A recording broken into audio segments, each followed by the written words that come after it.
भुवस्वः तत्सवितुर्वरेण्यं भर्गो देवस्य धीमहि धियो यो नः प्रचोदयात्। ॐ भूर्भुवस्वः तत्सवितुर्वरेण्यं भर्गो देवस्य धीमहि धियो यो नः प्रचोदयात्।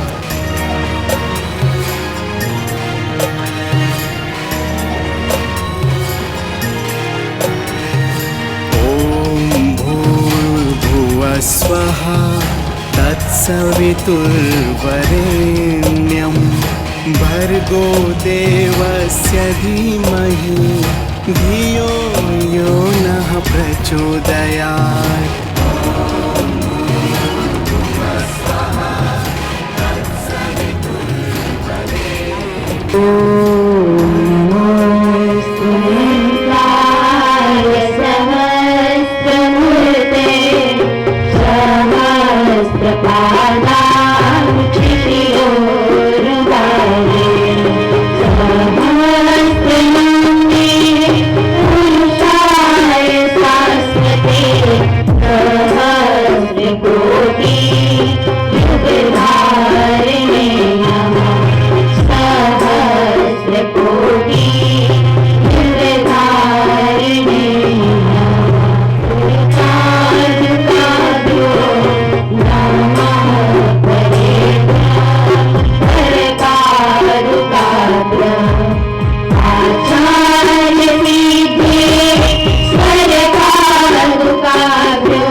युक्ति शांति कुंज हरिद्वार से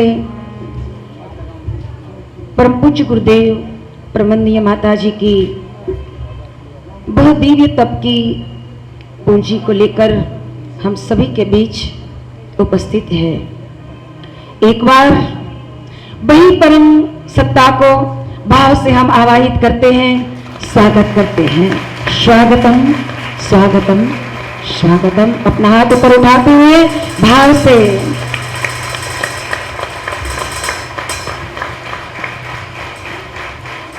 नवनिर्माण की श्रृंखला को आगे बढ़ाने के लिए गायत्री परिवार की ओर से एक अभिनव प्रयोग कन्या कौशल्य शिविर के माध्यम से हो रहा है। आज इतनी सारी बेटियां अपने जीवन को नवनिर्माण की ओर ले जाने के लिए तत्पर हैं, तब आज आप सभी के भीतर में वही शक्ति का झोंक लगाने के लिए हमारे परम श्रद्धेय यहाँ पर पधारे हैं। आइए वही परम श्रद्धेय डॉक्टर साहब का स्वागत हम करेंगे। स्वागत के लिए हमारे बीच में विशेष रूप में उपस्थित श्री गगन जी भाई सुतरिया, श्री प्रवीण भाई हिती, दर्शनाबेन दामले, श्री मनु भाई पटेल और हम स्वयं परम श्रद्धेय का हृदय से अभिवादन स्वागत करेंगे। एक पुष्पमाला गगन भाई सुतरिया जी अर्पण कर रहे हैं, लेकिन उनके हर एक पुष्प में हमारी बेटियों का भाव भरा हुआ है। आइए हम सब उसके साथ जुड़ जाते हैं। ओम भूर्भुवः स्वः तत्सवितुर्वरेण्यं भर्गो देवस्य धीमहि धियो यो नः प्रचोदयात्। इसके बाद श्री प्रवीण भाई खेनी वो भी हमारे श्रद्धेय का अभिवादन करेंगे।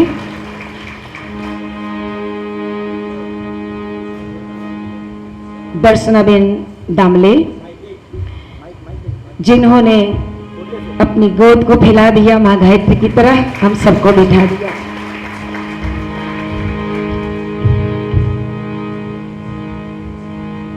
ओम त्र्यंबकं यजामहे सुगन्धिं पुष्टिवर्धनं उर्वारुकमिव बन्धनान् मृत्युर्मोक्षीयमामृतात्। जिनके मन में ये विचार आया और विचार वायु की तरफ फैला दिया और हम सबको आज एकत्रित करके यहाँ बिठा दिया, ऐसे हमारे श्री मनु भाई पटेल भी परमादरणीय श्रद्धेय का पुष्पमाला से अभिवादन करेंगे। जोरदार तालियां हम भाव से उनको अभिवाचित करते हैं। अभी 5 दिन से ये कार्यक्रम चल रहा है। हमारे आदरणीय रश्मिबेन पटेल को मैं विनती करता हूँ, हमारे श्रद्धेय डॉक्टर साहब का सभी कन्याओं की तरफ से हार्दिक स्वागत करें।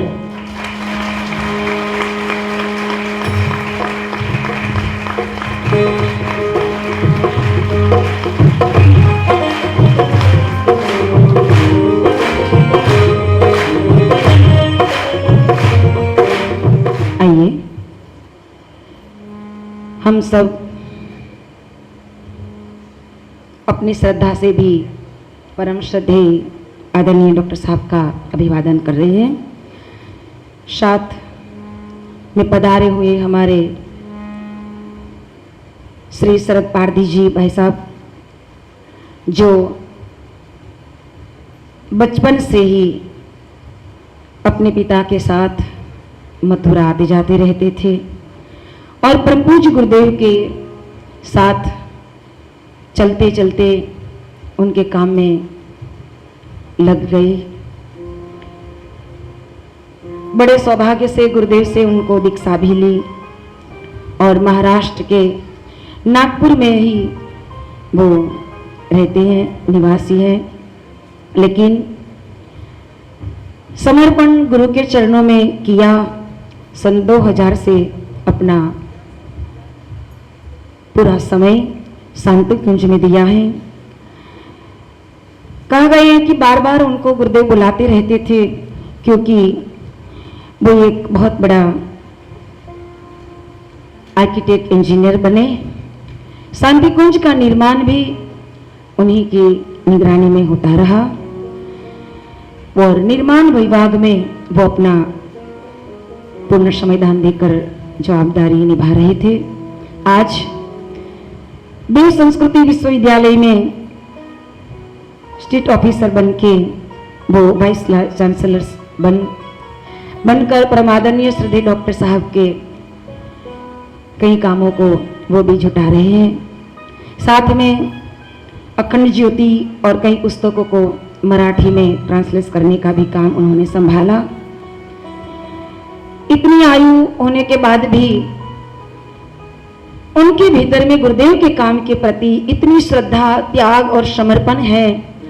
एक युवा भी शर्म से झुक जाए उतना काम आज वो संभाल रहे हैं। मतलब ये है कि गुरुदेव के काम के लिए अगर हम चलना श्रद्धा से शुरू करते हैं तो शक्ति गुरु सत्ता हम में भर देती है। आइए वैसे हमारे श्री शरद पारधी जी भाई साहब का अभिवादन स्वागत करते हुए हम उन्हीं से उद्बोधन सुनेंगे, उनकी वाणी से। ओम गुरुर्ब्रह्मा गुरुर्विष्णु गुरुर्देव महेश्वरः गुरुः साक्षात् परब्रह्म तस्मै श्री गुरवे नमः। तस्मै श्री गुरवे नमः। कण कण में व्याप्त गुरु सत्ता को, मातृ सत्ता को नमन करते हुए इस कन्या कौशल शिविर के विदाई समारोह में उपस्थित हमारे श्रद्धेय डॉक्टर प्रणव पंड्या जी, जो कि हमारे यूनिवर्सिटी के देव संस्कृति विश्वविद्यालय के कुलाधिपति भी है, ऑल वर्ल्ड गायत्री परिवार के वो प्रमुख हैं और उनकी कई विशेषताएं आप सब जानते हैं, लेकिन मैं अपने आप को गौरवान्वित महसूस करता हूँ क्योंकि मैं उनके हाथ के नीचे काम करता हूँ। जहाँ तक कि मेरे परिचय कराने में बताया गया कि मैंने गुरुदेव के साथ काम किया, नहीं, मैंने कुछ भी नहीं किया। जो काम करता है वो जानता है कि उसने कितना काम किया। और मैं आपके सामने बहुत प्रामाणिकता से कहता हूँ कि मैंने कुछ भी नहीं किया है। जो कुछ किया है परम पूज्य गुरुदेव ने किया है, और मुझे इस श्रेय का भागीदारी बनाया है। इसका एहसास होते ही मेरे आंखों में पानी आता है, क्योंकि मैं जानता हूँ मैंने कितना तुच्छ सा काम किया है और कितना बड़ा श्रेय मुझे मिल रहा है। इस कन्या कौशल शिविर में पधार के मुझे बहुत अच्छा लग रहा है। मैं आप लोगों से थोड़ी सी 2-4 बातें करूँगा। आप लोग यहाँ पे उपस्थित रहें, 5 दिन अन्य कौशल सीखे हैं आपने, एक ज़िंदगी का दृष्टिकोण आपको मिलने जा रहा है, वो आपको मिला भी है। लेकिन मैं एक बात के लिए आपको आगाह करना चाहता हूँ, आपको सावधान करना चाहता हूँ कि आपके पास जो अब कौशल है या कौशल का विकास आप करेंगी, उसका उपयोग आप किस दृष्टि से करेंगे, किस वृत्ति से करेंगे। क्योंकि कितना भी बड़ा कौशल हो और उसके पीछे की दृष्टि अगर संकुचित रहे, अगर हमारी दृष्टि में कहीं दोष रहे, तो हमारे कौशल का उपयोग लाभ के लिए नहीं होता, ये किसी को लाभ नहीं देता। कौशल का उपयोग तभी है जब आप इसके पीछे अपनी सद्वृत्ति लगाते हैं, अपनी सदिच्छा लगाते हैं, अपनी पॉजिटिविटी लगाते हैं।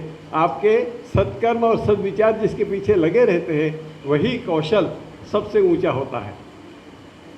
गुण, कर्म और स्वभाव, इन 3 चीज़ों से आपके वो निर्धारण होते हैं जिसके अंदर आपके कौशल का विकास करने की, धारण करने की क्षमता होती है।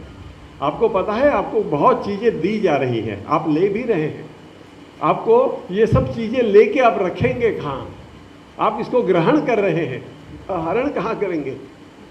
धारण करने के लिए आपकी पात्रता, आपका पात्र बड़ा होना चाहिए, विशाल होना चाहिए, निर्दोष होना चाहिए। अगर आपकी पात्रता विकसित होती है तो आप बहुत अच्छे कौशल उसके अंदर ग्रहण भी करेंगे और धारण भी करेंगे। इन धारण किए हुए कौशल का उपयोग करने के लिए आपकी बुद्धि हर समय सद्विचार प्रेरित ही रहनी चाहिए। मैं उदाहरण के लिए बता रहा हूँ आपको। आपने जाना होगा कौशल कितना भी बड़ा होता है, लेकिन उसके पीछे मनुष्य की सोच, मनुष्य की दृष्टि अगर विधेयात्मक नहीं हो, जिसको हम होलिस्टिक अप्रोच कहते हैं, जिसको हम सकारात्मक दृष्टि रहते, अगर वो न रहे तो कितने बड़े उत्पात हो सकते हैं। एक छोटा सा उदाहरण आपको बताता हूँ। आपको पता है कुछ ही दिन पहले एक सर्जन को पुलिस ने पकड़ा था। सर्जन कितना बड़ा था? बहुत बड़ा सर्जन था। किडनी के ट्रांसप्लांटेशन कर सकता था। किडनी का ट्रांसप्लांट करना मामूली चीज़ नहीं है, बहुत बड़ा विशेषज्ञ लगता है। उसको बहुत बड़ा कौशल मिल गया था, कौशल का उपयोग कर रहा था। लेकिन उसके मन में लालच ऐसा आया कि मैं ऑपरेशन करते वक्त किसी गरीब की किडनी निकाल लूँ और किसी अमीर को बेच दूँ तो उसके 1 लाख रुपए मुझे मिलेंगे। और इस लालच में आकर उसने कई तरह के किडनी रैकेट्स किए। बाद में पता चला इस कौशल का क्या उपयोग रहा, ये कौशल लेके क्या रहा? मनुष्य तो पतित हो गया। हमारी दृष्टि अगर पतित है तो कौशल का उपयोग भी गंदा होगा। हाँ, इसलिए मैं चाहता हूँ जो भी आप सीखेंगे उसके पीछे आपकी दृष्टिकोण सदा विधायक रहना चाहिए, अच्छा रहना चाहिए, शुभ रहना चाहिए। और अगर इसका आप उपयोग करेंगे तो आप फिर देवता के बराबर हो सकती है। आपको पता है महर्षि अरविंद ने एक बहुत बड़ा वाक्य लिखा है, मैं केवल उसको आपके सामने प्रस्तुत करता हूँ। आपको लगेगा कि महर्षि अरविंद ने कितनी अच्छी बात कही। उन्होंने कहा है, मैंने हिंदी में उसका भाषांतर किया है। वो लिखते हैं, विद्वान कोई भी मनुष्य विद्वान हो सकता है, पराक्रमी हो सकता है, वैज्ञानिक हो सकता है, स्थूल और सूक्ष्म सत्ता पर नियंत्रण करने वाला भी हो सकता है, पंच महाभूतों को गुलाम बना सकता है, सारी दुनिया को पैरों के तले रगड़ सकता है, परंतु उसकी अविकसित क्षुद्र वृत्ति उसको एक पतित आत्मा और एक असुर के दर्जे पर ही पहुंचाती है। ये कोई अच्छा काम नहीं करता। आपको पता है रावण बहुत बड़ा वैज्ञानिक था, रावण बहुत बड़ा विद्वान था, बहुत बलशाली था, पंच महाभूत उसके यहाँ नौकरी करते थे और पूरे दुनिया में पूरे देवों की छाती पर पैर रख के वो बैठता था। लेकिन वृत्ति क्षुद्र होने की वजह से इन सब कौशल का उपयोग उसके पतन में हुआ। मैं ये चाहता हूँ कि आपके सामने ऐसे कई उदाहरण हैं। सबसे बड़ा उदाहरण तो गुरुदेव का है। गुरुदेव ने अपनी क्षमता का पूरा उपयोग करके उसका कौशल जो भी उनके पास था लोक हित में लगाया और कहाँ से कहाँ तक पहुँच गए। इतने ऊंचे हो गए कि भगवान के स्वरूप के हो गए हैं। आप भी भगवान के तुल्य हो सकते हैं। आप बहुत सौभाग्यशाली है कि इस शिविर में आप लोग आए। आप अपने आप को पहचानिए, आप देव शक्तियाँ हैं। देव शक्तियों को आप देव शक्ति के मार्ग से चलाएंगी तो आपकी ये जो भी कौशल आपने पाया है इसका बहुत अच्छा उपयोग होगा। आने वाली पीढ़ी आपको धन्यवाद देगी कि ये बहन हमारे यहाँ आई थी और इन्होंने जो हमको कौशल बताया, सिखाया या हमसे जो व्यवहार किया उसके लिए वो आपको बार बार धन्यवाद देती रहेंगी। आपको तो अपनी दृष्टि का विकास उस श्रेष्ठतम विचारों की तरफ ही करना चाहिए। थोड़ा सा भी पतन। गुरुदेव एक बड़ा अच्छा उदाहरण देते थे। वो कहते थे कि भस्मासुर ने बहुत तपस्या की, इतना बड़ा तपस्या करने वाला कोई नहीं हुआ। और शंकर भगवान से उन्होंने क्या मांगा? मैं जिसके सर पे हाथ रखूंगा वो जल जाएगा। गुरुदेव कहता था अरे क्षुद्र, और कोई होता, कोई पुण्यात्मा होता तो वो कहता कि भगवान मैं जिसके सिर पे हाथ रखूंगा उसका कैंसर ठीक हो जाए, उसका टीबी ठीक हो जाए, उसका मन शुद्ध हो जाए। पर क्या करें, इस असुरता को क्या करें कि इतना कौशल प्राप्त होने के बाद भी वृत्ति नीच रही और अंततः खुद भी पतित हुआ और सब पतन का रास्ता उसने खोल दिया। मित्रों, इसीलिए मैं आपको आगाह कर रहा हूँ। मेरी छोटी छोटी आप बच्चियाँ हैं, आपको आगाह कर रहा हूँ। अपने विचार, अपने आचार सदैव शुभ रखें। अपने कौशल का उपयोग उतना ही अच्छी तरह से करेंगे, फिर दुनिया आपकी है और दुनिया आपके लिए नाच करेगी, आपका उदाहरण देगी, आपके अंदर देवत्व का उदय होगा। इतने में शुभेच्छा व्यक्त करते हुए अपनी बात को विराम देता हूँ। ओम शांति। संचालित कन्या कौशल शिविर में सबको मार्गदर्शन देने के लिए पधारे डॉक्टर पंड्या साहब, मंच पर उपस्थित सभी अतिथि एवं दाता लोग, रश्मिता बहन, कार्यक्रम के संयोजक श्री मनुभाई पटेल एवं डूंगरशी भाई मोरडिया, बहुत सारे मित्र हमारे दूर से पर दिल से यहाँ पधारे हैं। प्रताप काका, कन्या कौशल्य शिविर में तालीमार्थी हमारी तेजस्वी, ओजस्वी, राजस्वी, यशस्वी सब बहनों को सरदार धाम के सेवक गगजी सुतरिया का सामूहिक नमस्कार। बहुत अच्छा सुंदर आयोजन किया है। इसके बारे में मनुभाई पटेल और उनकी समग्र टीम को आप सबकी ओर से लाख लाख बधाई देता हूं। गायत्री परिवार का जो अभियान है उसमें ठीक से लगे रहें। इसलिए किसी ने कहा है कि आज हारे तो क्या हुआ, तुम अपनी मंजिल पर नजर रखना, जो हुआ उसे भूलकर तुम नई दुनिया की कदम रखना, नई दुनिया में कदम रखना। स्वामी विवेकानंद जी ने, गांधी जी ने और सरदार साहब ने एक सपना बनाया था, कैसा भारत हो हमारा। हमारी रश्मिता बहन जो बात कर रही थी, मुझे फक्र है इस बहन पर, नाज है एक बहनों को जो तालीम देने के लिए। इन महापुरुष का एक सपना था कि हमारा भारत एक सक्षम भारत बने, एक सबल भारत बने, एक स्वावलंबी भारत बने, एक तंदुरुस्त, ज्ञानवान, प्राणवान, तेजवान भारत बने और आगे जाके भारत महाभारत बन के विश्व गुरु बने, विश्व गुरु बने। नींव रखी है महापुरुषों ने, उनका सपना हमें साकार करना है। हमारे देश की तस्वीर बदलने की, देश की तकदीर बदलने की, देश की तासीर बदलने की युवा शक्ति में पंड्या साहब हमें विश्वास है। युवा शक्ति में वो शक्ति पड़ी है, वो तेजस्वी है, इसलिए मैं बोल रहा हूं, ओजस्वी है, राजस्वी है और भारत की वीरांगना यशस्वी भी है।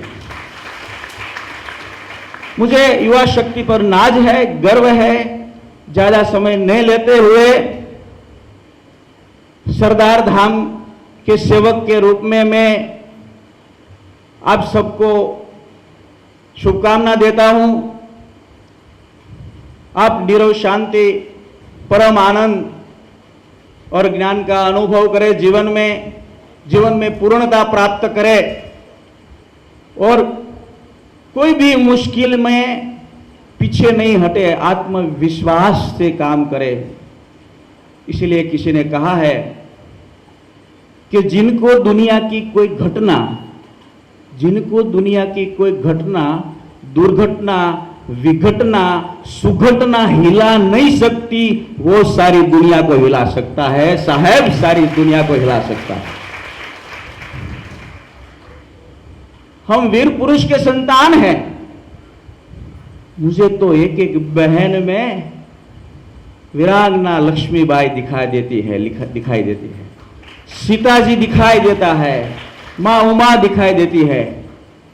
हाँ मेरे प्यारे भाई बहनों, हम भी आपकी तरह कुछ छोटा सा एक काम कर रहे हैं। अहमदाबाद में ग्राम्य विस्तार से जो अभाव में बिल्कुल साहब जी रहे हैं, अभाव में या तो किसी के प्रभाव में जी रहे हैं, ऐसे दूर दूर से आते बच्चे हैं, बेटियां हैं। इन बच्चों को पढ़ने का काम, रहने का, छात्रालय का काम, तालीम का काम, मार्गदर्शन का काम, देश और दुनिया से ताल मिलाने का काम, खांगीकरण, उदारीकरण, विश्वकरण की 21वीं सदी, ज्ञान की सदी में आंख में आंख मिलाने का काम कर सके, स्वाभिमान के साथ रोजगार प्राप्त कर सके, ऐसा सरदार धाम की हमने संस्था बनाई है। उसमें प्रताप काका का भी आशीर्वाद है। तो ऐसे काम के हम लगे हुए हैं। अभी पंड्या साहब को मैं विनती करता हूं, उसके चरणों में मैं आशीर्वाद लेता हूं कि सरदार धाम का जो एक मिशन है, जैसे गायत्री परिवार का मिशन है कि समग्र भारत तेजवान, प्राणवान, निष्ठावान, आयुष्वान, ज्ञानवान बने, इसी तरह सरदार धाम का मिशन है कि हर बेटा, हर बेटी गुजरात में शिक्षित हो, दीक्षित हो, विकसित हो और स्वयंभू रक्षित हो। इसी तरह का वो छोटा सा अभियान लेके, मिशन लेके हम निकले हैं। उसी मिशन में पंड्या साहब का आशीर्वाद मिले, आप सबकी शुभकामना मिले। ऐसे चाहते हुए दोस्तों हम आपके बीच में से विदाई लेते हैं। तो हम एक बात आपको कह जाते हैं, आप में वो शक्ति पड़ी है बहनें, आप नारी शक्ति सशक्तिकरण का नेतृत्व कर सकते हैं। आप भारत माता का नाम रोशन करने के लिए, अपने माता पिता का गौरव बढ़ाने के लिए सारे देश का आप नेतृत्व कर सकते हैं। मुझे आशा है, उम्मीद है, अपना नाम रोशन करेंगे और गायत्री परिवार से निकले हुए एक एक बहना हमारी वीरांगना के स्वरूप में भारत माता का रक्षण भी करेंगे। इस बात का विश्वास है। आप सबको शुभकामना देते हुए, आप सबकी शुभकामना लेते हुए, आप सबका आशीर्वाद लेते हुए, सरदार धाम का सेवक आपके बीच में से विदाई लेते हुए आप सबको नमस्कार करता है और जाते जाते इतना कह जाता है कि बहना हर दिल की एक आहट होती है, हर दिल की एक आहट होती है। कोई अपना मिले साहेब, ये चाहत होती है। जब आप जैसे अपने मिलते हैं तो दिल को सुकून और राहत मिलती है, दिल को सुकून और राहत मिलती है। वंदे मातरम।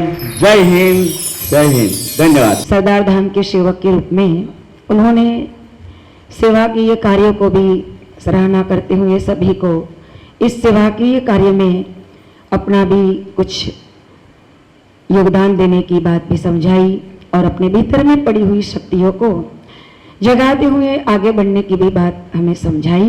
बहुत बहुत धन्यवाद।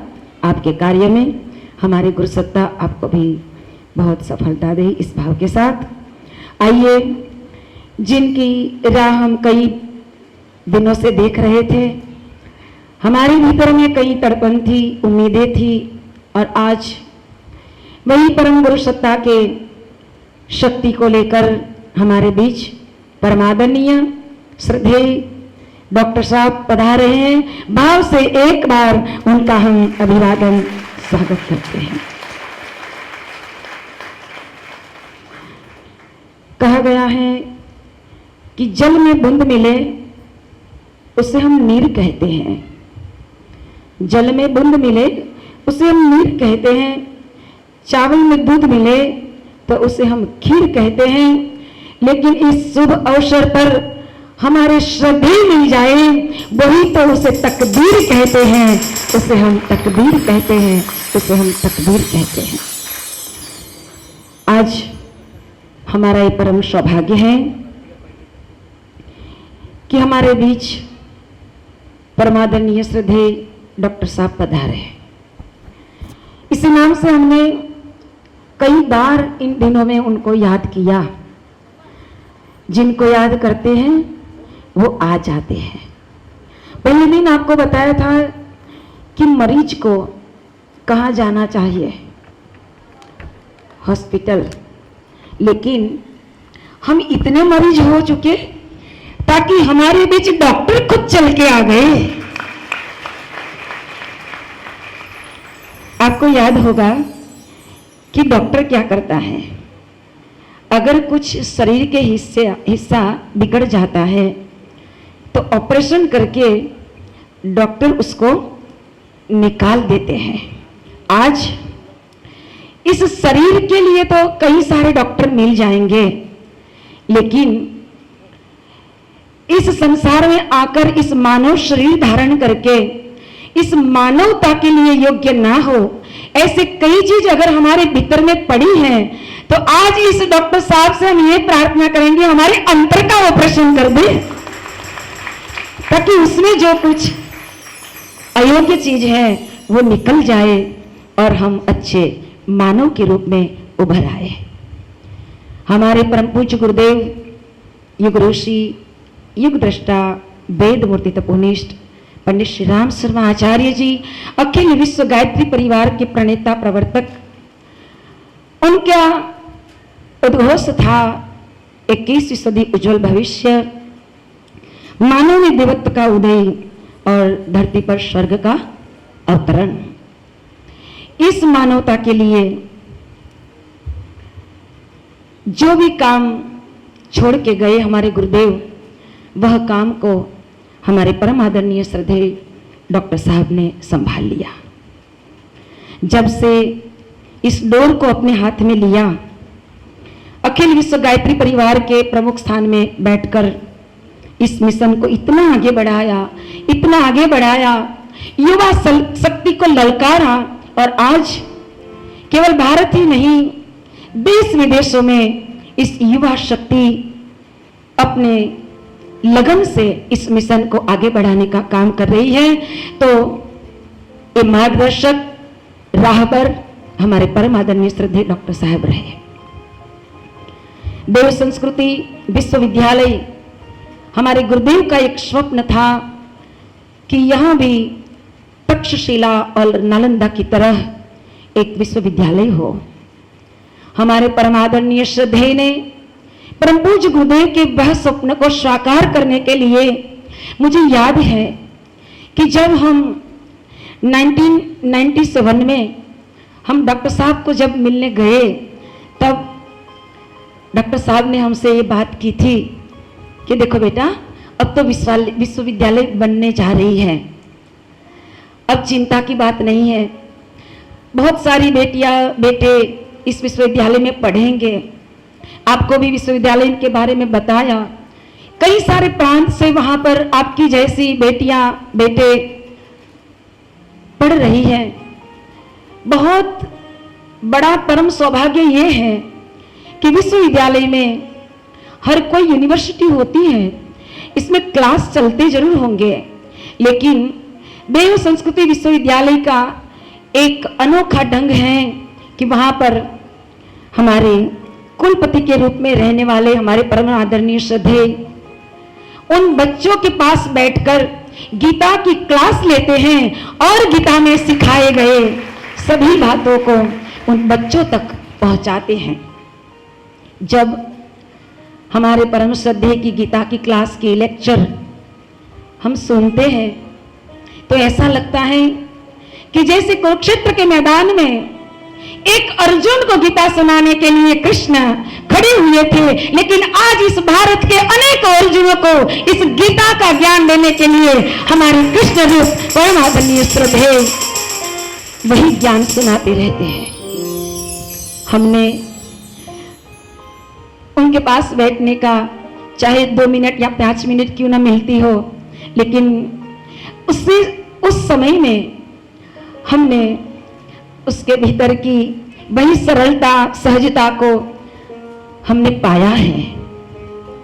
गीता के 12वें अध्याय गीता भक्ति योग में भगवान श्री कृष्ण योगेश्वर ने बताया है, संतुष्ट सततम योगी यतात्मा दृढ़ निश्चय मयि अर्पित मनोबुद्धि यो मद भक्त शमे प्रियः अद्वेष्टा सर्वभूतानां मित्र करुण एव च निर्ममो निरंकारः समः दुःख सुख क्षमी। वही दिव्यता हम हमारे परम श्रद्धेय डॉक्टर साहब के भीतर में देख रहे हैं। उनका दर्शन ही हमारे भीतर में श्रद्धा को उभार लाती है और वही काम करने के लिए हमारे भीतर में शक्ति को जगा देती है। आज ऐसा दिव्य पात्र हमारे सामने है। वर्तमान में हमको ज्ञात होगा, शायद एक घटना घटित हुई है, आपको बताकर बहुत गर्व महसूस कर रहे हैं। हमारी राज्यसभा में राज्यसभा के पद में बिठाने के लिए हमारे परम आदरणीय श्रद्धेय के पास राज दरबार गया था। हमारे श्रद्धेय ने सोचा कि राज दरबार में अगर जाएंगे तो राजगुरु के माध्यम से शायद कुछ अच्छी दिशाएं दे सकेंगे, लेकिन सोचा कि मेरे गुरु के काम के लिए जो समय है, उस समय में से मैं समय काट के ये काम नहीं कर सकता हूं। फिर उन्होंने ऐसे ऊंचे पद को भी ठोकर लगा दिया और कह दिया कि मुझे ये पद नहीं चाहिए।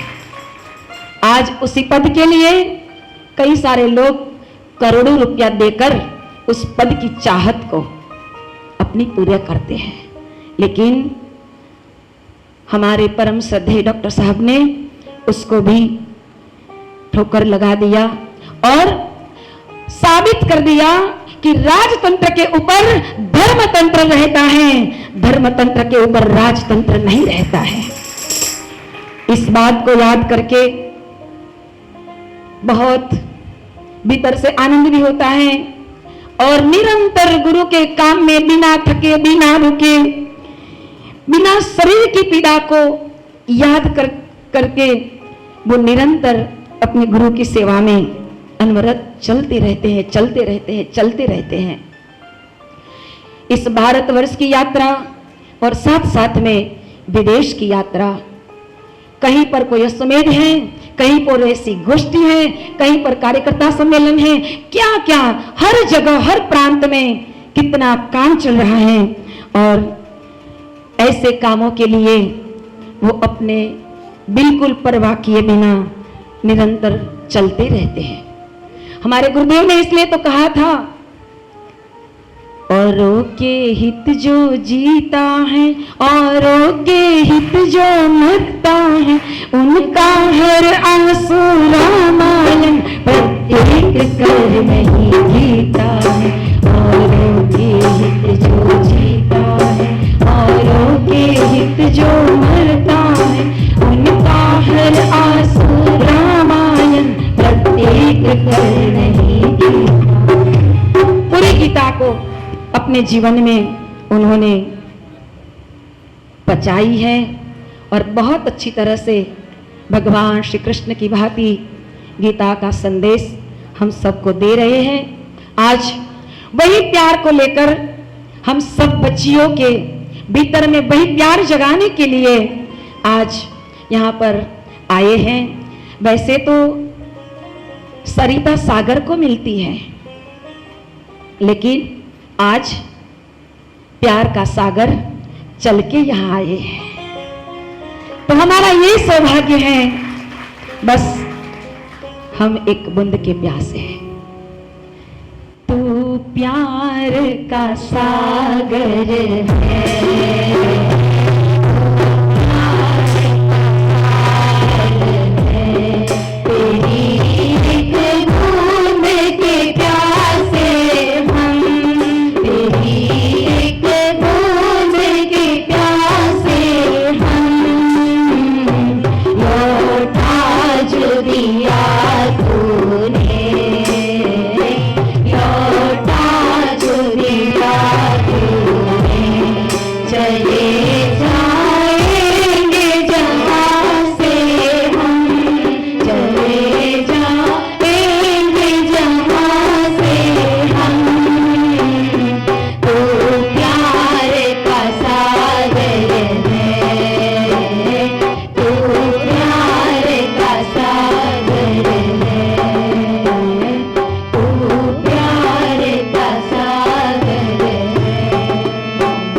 आज हमारे बीच पधारा है।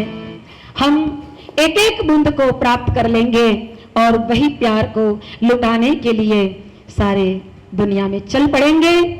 परम पूज्य गुरुदेव के स्वप्न को साकार करने के लिए प्यार का सागर बनकर अगर वो बह रहे हैं तो हम भी आगे चलते रहेंगे। कहा गया है कि एक इच्छा कुछ नहीं कर सकती, कुछ नहीं बदल सकती, एक निर्णय कुछ बदल सकता है, लेकिन एक निश्चय सब कुछ बदल सकता है। आज हम एक निश्चय के साथ यहाँ से विदा होंगे। आज विदाई के मौके पर अगर हमारे पास इस प्यार को लुटाते हुए हमारे परम श्रद्धेय पधारे हैं, तो आइए आज उनके सामने हम संकल्प लेंगे, बराबर सा संकल्प लेंगे कि यहाँ से जाने के बाद हम ऐसे चलेंगे कि गुरुदेव के स्वप्न को हम साकार करते रहेंगे। हम ना रुकेंगे ना बैठेंगे। इस भाव के साथ आइए हम गुरुदेव के स्वप्न को साकार करने का संकल्प परम श्रद्धेय आदरणीय डॉक्टर साहब के सामने हम लेते हैं। चलो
साकार करने की उम्मीद आप सभी से है और वही स्वप्न को साकार करने के लिए हमें जो भी शक्ति की ज़रूरत है, प्रेरणा की ज़रूरत है, मार्गदर्शक की ज़रूरत है, वह हमें आज परमादरणीय श्रद्धेय डॉक्टर साहब के श्री मुख से अमृतवाणी के रूप में हमें मिलेंगे। उनको हम भाव से, हृदय से स्वीकार करेंगे। हमारे अंतर पात्र में आज विदाई के दिन वही दिव्य अमृत कण को लेकर यहाँ से विदा होंगे। वह हमारे जीवन में एटम बम की तरह बहुत बड़ा तूफान मचा देगा। हम सभी के जीवन में ऐसा दिव्य बदलाव ला के रख देंगे। आइए हमारे परम आदरणीय श्रद्धेय डॉक्टर साहब की अमृतवाणी।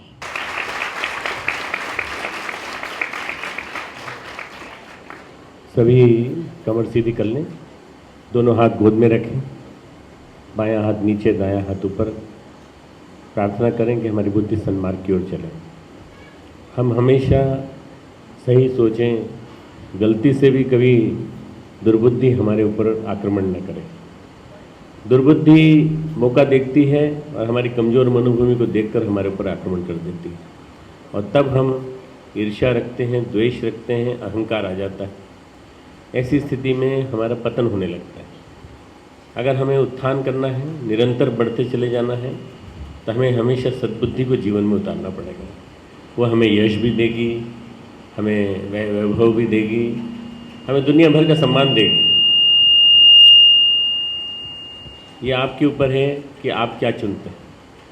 आप स्वर्णमयी लंका रखने वाला रावण चुनते हैं, या मर्यादाओं को पालन करने वाले श्री राम चुनते हैं। मर्यादाओं का पालन करने वाला श्री राम आपको सद्बुद्धि से मिलेगा, और स्वर्णमयी लंका के लिए आपको कुछ नहीं करना पड़ेगा, पतन की ओर जाना पड़ेगा। हमें अपना जीवन ऊंचा उठाने के लिए सद्बुद्धि की प्रार्थना करनी चाहिए, और उसके लिए सूर्य की प्रार्थना हम करते हैं। सूर्य देवता से प्रार्थना करते हैं कि हमें सद्बुद्धि दीजिए। गायत्री मंत्र सूर्य की प्रार्थना का मंत्र है। सूर्य देव आदिदेव नमस्तुभ्यम, हम उनको आदिदेव कहते हैं। और सुबह प्रातःकालीन उदीयमान सूर्य का ध्यान करते हुए हम हमेशा गायत्री मंत्र के माध्यम से प्रार्थना करते हैं हमारी बुद्धि सन्मार्ग पर चले। गायत्री मंत्र मेरे साथ साथ करें। ओम भूर्भुवः स्वः तत्सवितुर्वरेण्यं भर्गो देवस्य धीमहि धियो यो नः प्रचोदयात्। ओम गुरुर्ब्रह्मा गुरुर्विष्णु गुरुरेव महेश्वरः गुरुः साक्षात् परब्रह्म तस्मै श्री गुरुवे नमः। अखण्डमण्डलाकारं व्याप्तं येन चराचरं तत्पदं दर्शितं येन तस्मै श्री गुरुवे नमः। मातृवत् लालयित्री च पितृवत् मार्गदर्शिका नमोस्तु गुरुसत्तायै श्रद्धा प्रज्ञायुता च श्रद्धा प्रज्ञायुता च। परम पूज्य गुरुदेव पंडित श्री राम शर्मा आचार्य जी, परम वंदनीय माता भगवती देवी की सूक्ष्म उपस्थिति में हमारा सम्मानित मंच पर बैठे हुए मुंबई नगर, अहमदाबाद और दूर दूर के नगरों से आए हुए हमारे प्राणवान हमारे परिजनों, जिनमें से एक का उद्बोधन अभी आपने सुना, बड़ा ओजस्वी उद्बोधन। आदरणीय श्री शरद पारधी जी जो मेरे उपकुलपति भी हैं, और इसके अलावा हमारे सम्माननीय एक तरह से पूरी शांति कुंज की जो भवन स्थापना है, भवन स्थापत्य है, उसके पूरे पुरोधा हैं और बहुत वरिष्ठ कार्यकर्ता है हमारे। आपने गुरुदेव के चरणों में बैठ के बहुत कुछ सीखा है, हमको सिखाया है, और अब हम इनके माध्यम से बच्चों के ऊपर नियंत्रण करते हैं, बच्चों को संचालित करते हैं। तो आदरणीय शरद पारधी जी भाई साहब यहाँ पर बैठे, हमारी बहुत बहुत प्यारी और बहुत सम्मानित हमारी रश्मि बहन, जो भारत और विदेश के कोने कोने में जा के अपना प्रचार प्रसार कर रही हैं, गुरुदेव की भावनाओं को जन जन तक पहुँचा रही हैं, नारी जागरण की प्रक्रिया को गतिशील कर रही हैं। उनके साथी सहयोगी, उनकी जो बहनें हैं छोटी छोटी सी, ये बहनें, प्यारी प्यारी बहनें, और सभी यहाँ बैठे हमारे इस शिविर में भाग लेने वाले, कन्या कौशल शिविर में भाग लेने वाले हमारी बहनें, सभी हमारे इस मुंबई बृहन महानगर पालिका पूरा एक ग्रेटर बॉम्बे, उस पूरे क्षेत्र से और बाहर के दूर दूर के क्षेत्र से आए हुए हमारे कार्यकर्ता भाइयों, देवतुल्य भाइयों, देवी स्वरूपा बहनों, शक्ति स्वरूपा माताओं, भाइयों और बहनों, विदाई की वेला बड़ी कारुणिक होती है। विदाई की वेला बड़ी व्यथापूर्ण होती है। विदाई की वेला में हम लोगों को जब याद आता है वो क्षण जब हमने अपनी बहन को विदा किया था, या जब हमने किसी को विदा होते देखा था, तो जो दृश्य रहता है वो कितना कारुणिक होता है। मैंने वंदनीय माता जी को 9 तारीख, 19 तारीख और 29 तारीख को जब 9 दिन के शिविर की विदाई होती थी, रोते हुए देखा है। जबकि वो 9 दिन के लिए आए थे और 9 दिन बाद जा रहे थे। तुम लोग सब 5 दिन के लिए आई हो और 5 दिन के बाद अपने अपने घर जा रही हो, परंतु ये एक प्रकार से ऐसी विदाई है जो माँ के घर से दी जा रही है, पिता के घर से दी जा रही है, और इस विदाई के माध्यम से तुमसे कुछ अपेक्षाएं रखी जा रही हैं कि तुमसे कुछ उम्मीदें हैं हमारी, किस तरह से हम ज़्यादा से ज़्यादा काम कर सकेंगे गुरुदेव का, वंदनीय माता जी का, और किस तरह से हम ज़्यादा से ज़्यादा अपने इस जो सिखाया गया है इस ज्ञान का जन जन के बीच में लाभ दे सकें। मुझे तुम्हारे बीच में बहुत सारी चीज़ें नज़र आती हैं। तुम जो बैठी हो सामने, तुम्हारे बीच में मुझे अहिल्याबाई नज़र आती है। वो अहिल्याबाई जिसके राज्य में एक ऐसी स्थिति आ गई थी जब उनके पति बहुत अल्प अवस्था में मर गए थे, तब उस जिस बहू को लेकर के आए थे राजा, उन्होंने कहा तुझे राज्य चलाना है। तुरंत पति मरा है और ससुर कह रहे हैं कि तुझे राज्य चलाना है, तो इंदौर का राज्य, होलकर साम्राज्य पूरा का पूरा अहिल्याबाई ने संभाला। और उन्होंने, अहिल्याबाई ने एक किसान खेड़ूत की लड़की, और किसान की लड़की, और उसने वहाँ से जो अपने अंदर की कैपेसिटी थी, अंदर की क्षमता थी, उसको डेवलप किया, विकसित किया, और विकसित करके उसने पूरे का पूरा एक स्वर्णिम राज्य स्थापित किया। पूरा इंदौर के आसपास का जो महेश्वर नगरी कही जाती है, नर्मदा के किनारे, वहाँ का इस स्वरूप देखें।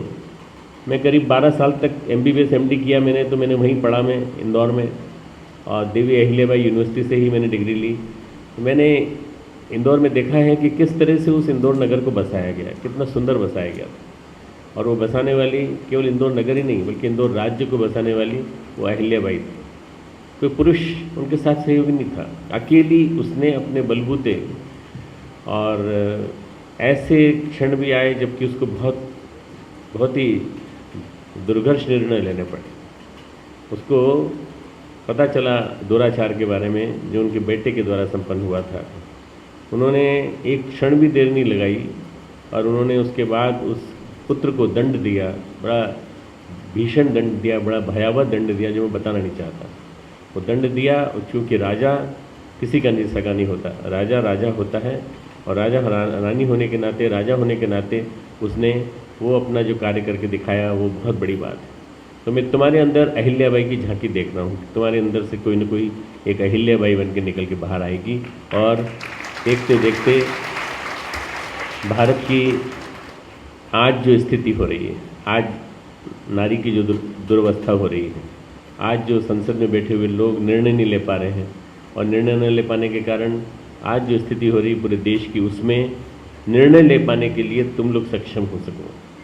मैं चाहता हूँ कि तुम में से कोई एक दुर्गावती निकल के आए, रानी दुर्गावती, जो गोंडवाना के क्षेत्र की थी और बड़ी प्राणवान थी, बड़ी सशक्त। उस दुर्गावती का प्रादुर्भाव तुम्हारे अंदर से हो, तुम्हारे अंदर से उद्भव हो, अंदर से पैदा हो, उत्पन्न हो। मैं चाहता हूँ तुम्हारे अंदर से एक दक्षिण भारत की चेन्नम्मा, जो अंग्रेजों से तब तक लड़ती रही जब तक कि उसने पूरी तरह से अपने साधनों के माध्यम से उसने उनको परास्त नहीं कर दिया। वो दक्षिण भारत की हमारी, जब महाराष्ट्र और कर्नाटक की बॉर्डर पे रहने वाली चेन्नम्मा, बहुत कम लोग जानते हैं उसके बारे में, परंतु मैं बता रहा हूँ तुमको, तुम पढ़ना उसके बारे में। एक मित्रों तुम्हारे बीच में मुझे नज़र आती हैं, वो नज़र आती हैं जो सबसे बड़ा महत्वपूर्ण है, माँ का रोल। जीजाबाई ने शिवाजी को संस्कार दिए। शिवाजी के पिताजी भोंसले दरबार में एक पेशवा थे, एक सामंत जैसे थे, उनके दरबार में हाजिरी बजाते थे। पर जीजाबाई ने अपने बेटे को सिखाया, बेटा तुझे स्वतंत्र बनना है, तुझे ये काम नहीं करना जो तेरे पिता कर रहे हैं। और जीजाबाई ने वो संस्कार दिए। संस्कार देने के साथ साथ और भी कई चीज़ें ऐसी सिखाई जिसके कारण एक छत्रपति शिवाजी जैसा एक बालक निकल के आया। और छत्रपति शिवाजी को बनाने वाला अगर कोई था मित्रों, तो सबसे पहला काम माँ करती है। मातृवत् सर्वभूतेषु, माँ हमारी सबसे पहली गुरु होती है। और सबसे पहली जो हमारी गुरु थी माँ, उस माँ ने इस तरह से सिखाया कि वो छापामार युद्ध के माध्यम से विभिन्न प्रकार के जितने भी प्रकार के युद्धों की श्रेणी हो सकती थी। आज भी लोग, आज मिलिट्री साइंसेस का जो एक कॉलेज है, college of military engineering Pune में, मैंने वहाँ लेक्चर दिया तो वहाँ मुझे पता चला कि यहाँ भी आज भी हमको सिखाया जाता है कि छापामार युद्ध कैसे किया जाता है और किस तरह से दुश्मन को छगाया जाता है। हम शिवाजी से सीखते हैं, वो शिवाजी हमें सिखाते हैं। ये यहाँ पर है मित्रों, यहाँ चारों तरफ उनके गढ़ बने हुए हैं, गढ़, सिंहगढ़ से लेके पूरे बने हुए हैं। ये सिखाने वाली कौन थी? माँ थी, पिता नहीं थे, माँ ने सिखाया।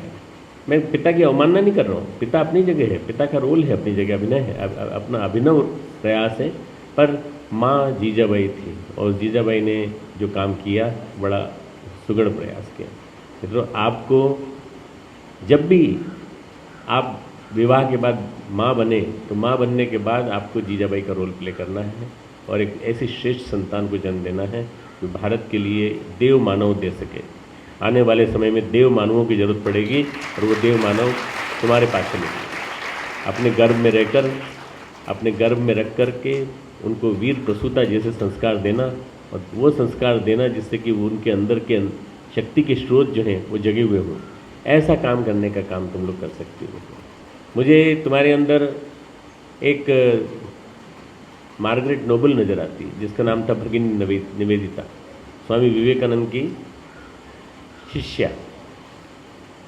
विवेकानंद ने कहा, मुझे एक ऐसी स्त्री चाहिए जो मुझे, एक ऐसी लड़की चाहिए जो मुझे भारतीय संस्कृति को पश्चिम में फैलाने में मदद कर सके। मुझे 100 व्यक्ति चाहिए, 100 व्यक्तियों में मुझे बहनें भी चाहिए, भाई भी चाहिए, मुझे बेटियां भी चाहिए, मुझे बेटे भी चाहिए। कोई एक आने को तैयार है? सभा थी, करीब 70-80 लोग थे। आयरलैंड में सभा हो रही थी। एक आयरिश युवती उठ के खड़ी हुई और उठ के खड़ी होने के बाद उसने कहा कि मेरा नाम नोट कर लीजिए, मुझे बाकी 99 के बारे में तो जानकारी नहीं कौन होंगे, पर मैं 100वीं मैं हूँ और मैं आपके साथ चलने को तैयार हूँ। मैं अपना पूरा जीवन आपको सौंपती हूँ। उस लड़की ने अपना जीवन सौंप दिया। उन्होंने कहा तुम यहीं रुको, जब मेरा बुलावा आए तब आना। बुलावा तो क्या आता, वो लड़की ही चली आई और लड़की ने आकर के अपना सब कुछ 1897 में अपना सब कुछ सौंप दिया, पूरा का पूरा। और सौंपने के पश्चात भगिनी निवेदिता ने जिस तरह से स्वामी विवेकानंद के कार्य को आगे बढ़ाया है, बहुत सारे लोग आप में से जानते नहीं हैं। 5 वॉल्यूम में एक किताब है, master as I saw him, मेरे गुरु जैसे मैंने उनको देखा। ये भगिनी निवेदिता की लिखी हुई किताबें हैं, मैंने पूरी पढ़ी है, 5-6 बार पढ़ गया मैं पूरी की पूरी किताब, 5-6 वॉल्यूम। मेरा मालिक, मेरा गुरु, मुझे ढालने वाला, जैसा मैंने उसे देखा, एज आई सॉ हिम, जैसा मैंने उसको देखा, ऐसी भगिनी निवेदिता ने श्री स्वामी विवेकानंद के जाने के बाद पूरे के पूरे मिशन को संभाला। मिशन संभाल रहे थे राखाल महाराज, जिनका नाम था ब्रह्मानंद जी, स्वयं ब्रह्मानंद जी। परंतु इसके बावजूद भी अंग्रेजों के सतत आक्रमण हो रहे थे कि कहीं न कहीं कोई न कोई प्रयास अंग्रेज सरकार को गिराने का इस रामकृष्ण मिशन से हो रहा है। स्वामी विवेकानंद जा चुके थे। स्वामी विवेकानंद ने जो निर्देश दिए थे उस निर्देश के आधार पर भगिनी निवेदिता ने उस काम को आगे बढ़ाया और उन्होंने जाके अंग्रेजों से बात करके उनको समझाया कि ये मिशन क्या है। ये मैन मेकिंग ओडिसी है, व्यक्ति निर्माण की गंगा है। व्यक्ति निर्माण की गंगा में आप कहीं डिस्टर्ब मत करिए, आप कहीं बीच में विघ्न मत डालिए। अगर भगिनी निवेदिता नहीं होती मित्रों तो बहुत पहले दबा दिया गया होता रामकृष्ण मिशन, जो आज फल फूल के इतना बड़ा हो गया है और आपको दिखाई पड़ता है वृक्ष के रूप में। इसका पीछे भगिनी निवेदिता है। आपको भगिनी निवेदिता बनना है, भगिनी निवेदिता बनना है। आप में से कईयों के अंदर संस्कार हैं जिनके अंदर बनने की संभावना है, अनंत संभावना है। विदेश में जाना होगा, विदेश में जाकर के घर घर में संस्कार फैलाने होंगे और वहाँ की संस्कृति से, सभ्यता से प्रभावित न होकर के अपनी संस्कृति उनके अंदर डालनी पड़ेगी, अपनी यज्ञ और गायत्री की संस्कृति उनके अंदर पिरोनी पड़ेगी। ये आपको करना पड़ेगा। तो ये मैं आपके अंदर देख रहा हूँ, मुझे दिखाई पड़ रहा है कि हमारी रश्मि बहन ने जिस ढंग से आपको ट्रेन किया है, प्रशिक्षित किया है 5 दिन में, या इसके पहले भी बहुत दिनों तक आप पहले भी शिक्षण सुनती रही होंगी इनका, उसके बाद आपके अंदर जो भाव आया है वो एक सच्चे शिष्य, सच्ची शिष्य का भाव आना चाहिए कि सच्ची शिष्य कैसे होनी चाहिए। सच्ची शिष्य का भाव की बात आई तो मित्रों में एक और बात बताना चाहता हूँ। मैं बताना चाहता हूँ एक ऐसी महिला की कहानी जो भगिनी निवेदिता की सहेली थी और सिस्टर क्रिस्टीना नाम था उसका। भगिनी निवेदिता थी आयरलैंड की रहने वाली, सिस्टर क्रिस्टीना रहने वाली थी कृष्ण प्रिया नाम दिया था स्वामी विवेकानंद ने उनको, वो थी अमेरिका की रहने वाली। वो बार बार कहते कि निवेदिता के पास तो इतने प्रश्न होते हैं, वो पूछती रहती है, मैं समाधान देता हूँ, पर तुम तो कभी पूछती नहीं हो, तुम तो कभी बात ही नहीं करती हो मुझसे, तुम क्यों नहीं बताती मुझसे, तुम मुझको बताया करो, तुम मुझसे पूछा करो, मैं तुमको जवाब दूंगा। तो मैं इंग्लिश में बताता हूँ जो उसने कहा था। Master, the questions arise in my heart. हे मेरे गुरु, मेरे अंदर क्वेश्चन उठते हैं, but they get melted in your radiance. आपका जो आभा मंडल है उसमें वो गल जाते हैं, पूरे के पूरे समाप्त हो जाते हैं। मेरी जिज्ञासा ही समाप्त हो जाती है, मैं कहीं नहीं रहती। इसलिए अगर मैं प्रश्न न पूछूं तो ये मत मानिएगा कि मैंने आपकी बात नहीं सुनी। मैं आपकी हर बात सुनती हूँ, समझती हूँ। मेरे को आपके हर एक के अंदर कृष्ण प्रिया, सिस्टर क्रिस्टीना दिखाई पड़ती है। मित्रों, इसी तरह से एक अंतिम जो मैं बताना चाहता हूँ, मैं नहीं चाहता आप में से सब कोई उसको अपना रोल मॉडल बनाए, परंतु रोल मॉडल बनाने के लिए अगर आपको कोई एक योद्धा चाहिए, आपके जीवन में कोई आपको ऐसा चाहिए जो वास्तव में जीवन में जूझ करके सामने वाली समाज की जो विपरीतताएं हैं, विद्रूपताएं हैं, उनसे लड़ सके, आज की गुंडों से लड़ सके और आज की जितने भी समाज में छाई हुई जो विषमता उनसे जूझ सके, तो आपके अंदर रानी की झांसी दिखाई पड़ती है। रानी झांसी दिखाई पड़ती है। ये झांसी की रानी जो है, इसने 17 साल के बच्चे को पीठ पे बांधकर ग्वालियर के किले से छलांग लगा दी थी, पर अपने को, अपने शरीर को अपवित्र हाथों में जाने से बचाया था और निरंतर लड़ती रही। 1857 का स्वतंत्रता संग्राम उसने लड़ा। वो 1857 का स्वतंत्रता संग्राम लड़ने वाली वो रानी झांसी की रानी, उसने एक माहौल पैदा कर दिया, नमूना पैदा कर दिया कि आने वाला युग कौन सा होने वाला है। आने वाला युग भारतवर्ष की नारी का होने वाला है। भारतवर्ष की नारी सारे विश्व में मार्गदर्शन करने वाली है, सारे विश्व की नारियों को कैसा होना चाहिए। आज जब हम देखते हैं मित्रों, जो शहरी वातावरण है, जहाँ संस्कार नहीं है, वहाँ नारी कुछ दूसरी दिखाई पड़ती है हमको। ऐसे में आप एक नमूना बन करके सामने आएंगे। आपको एक आदर्श सैंपल बनाना पड़ेगा अपने आप को। वो आदर्श सैंपल बना करके आपको जा करके परम पूज्य गुरुदेव परमन्या माता जी के मूल्यों को, वैल्यूज़ को घर घर पहुँचाने की कोशिश करनी पड़ेगी। आप अभी बहुत नाजुक अवस्था से गुजर रही हैं। हमारे यहाँ टीनेज को बड़ा नाजुक अवस्था माना जाता है। 13 to 19, 13 साल से 19 साल, उसके बाद फिर 19 साल से लेकर के फिर 29 साल। ये जो 10-10 साल के 2 स्टेजेस हैं, इनमें पतन की गुंजाइश रहती है। कई तरह के आकर्षण, सहज आकर्षण, और हमारे माँ बाप भी कभी बड़े वो नादान होते हैं, बहुत जल्दी शादी कर देते हैं। कहीं लड़की की शादी बाद में नहीं हुई तो बड़ी मुश्किल पड़ेगी। तो उस जल्दी शादी के चक्कर में बहुत सारा एक अचानक एक संकट का साम्राज्य उसके ऊपर आ जाता है, जब सास भी, ससुर भी, ननंद भी और भी न जाने कितने लोग घर में बैठे उसके ऊपर प्रताड़ित करते हैं बुरी तरह से। मुझे कुछ बोलने की ज़रूरत नहीं है। आज टेलीविज़न पर सुबह से शाम तक जो मार्केट चल रहा है एकता कपूर का, वो पूरा के पूरा यही चल रहा है। सारे ड्रामा, सारे सीरियल्स पूरा के पूरा यही चलते हैं, कैसे बहू को प्रताड़ित किया जाए, कैसे बहू को मारा जाए, कैसे बहू को किसी तरह से तंग किया जाए।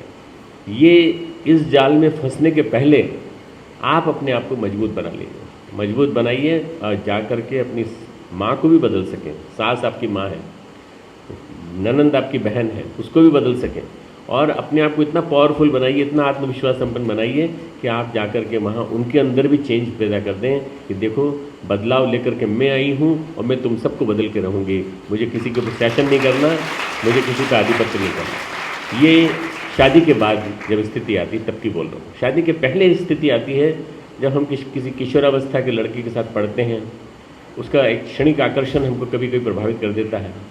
मैं 3500 बच्चों का कुलाधिपति हूँ, वो मुझे पिताजी कहते हैं, और सारी बच्चियाँ 70% बच्चियाँ हैं, 30% बच्चे हैं। 70% बच्चियाँ जो हैं वो मुझे अपना पिता मानती हैं। अपनी हर गुप्त से गुप्त बात भी अगर पूछना चाहती हैं तो मुझे वो लिख करके देती हैं, और वो जानती हैं कि पिता के पास से कहीं इधर उधर नहीं जाएगी। यहाँ तक कि वो जीजी के ऊपर जीजी को नहीं बताती, मुझे बताती हैं। इतना ज़्यादा मेरे अंदर माँ का हृदय देखती हैं कि माँ के हृदय के समान मैं उसको विश्वास करूँगा। और मैंने उनके हर एक की समस्या को सुलझाया है, मैंने संभालने की कोशिश की है। मैंने कहा कि भाई तुम्हें अगर जीवन जीना है तो कैसे जीवन जीना चाहिए, अभी तुम्हारा क्षणिक आकर्षण।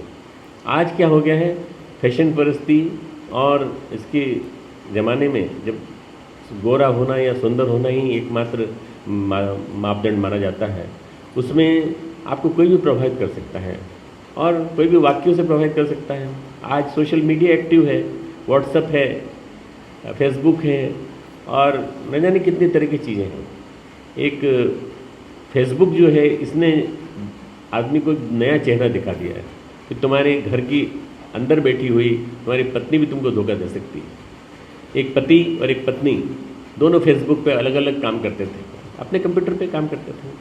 पति पत्नी दोनों फेसबुक पे काम करते थे। पति ने पत्नी को आमंत्रण दिया अपनी फेसबुक पे, पत्नी ने पति को फेसबुक पे आमंत्रण दिया। नाम अननोन था, जानते नहीं थे एक दूसरे को। एक करीब 6 महीने तक ये प्यार चलता रहा दोनों के अंदर। घर में रहते तो प्यार नहीं करते थे, फेसबुक पे प्यार करते थे। और हालत ये हुई कि जब 6 महीने बाद उन्होंने तय किया कि मिलेंगे, अपन यहाँ मिलेंगे। जब मिले दोनों के दोनों तो दोनों देख करके एक दूसरे को आश्चर्यचकित रह गए कि हम दोनों पति पत्नी वास्तव में हैं और क्यों इस फेसबुक के पीछे लगे। मैं जो कह रहा हूँ ये आज की वास्तविकता है। आज का नकली युग जो है ना, इस युग में जो हमारा सोशल मीडिया एक्टिव हुआ है, तो व्हाट्सएप से लेके फेसबुक से लेकर के और ट्विटर से लेके सब तरह की चीज़ें आ गई हैं। बहुत अच्छी इन्फॉर्मेटिव है, अच्छी इन्फॉर्मेशन आती हैं, सब कुछ आती हैं। आज हर एक के पास देखो मोबाइल, हर एक के पास सब कुछ है।